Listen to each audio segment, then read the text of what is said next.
اور یہاں آپ کو بریکنگ نیوز دیں، اسلام آباد ہائی کورٹ کے ججز کے خط پر چیف جسٹس پاکستان نے از خود نوٹس لے لیا۔ چیف جسٹس کی سربراہی میں 7 رکنی بینچ بدھ کو سماعت کرے گا۔ بینچ میں جسٹس منصور علی شاہ، جسٹس مسرت ہلالی، اطہر من اللہ شامل، جسٹس یحییٰ آفریدی، جسٹس جمال مندوخیل، جسٹس نعیم اختر اغوان بھی بینچ کا حصہ ہوں گے۔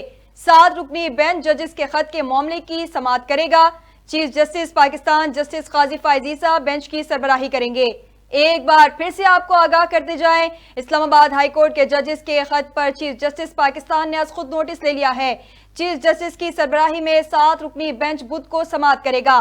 بینچ میں جسٹس منصور علی شاہ، جسٹس مسرت ہلالی، اطہر من اللہ شامل، جسٹس یحییٰ آفریدی، جسٹس جمال مندوخیل، جسٹس نعیم اختر اغوان بھی بینچ کا حصہ ہوں گے۔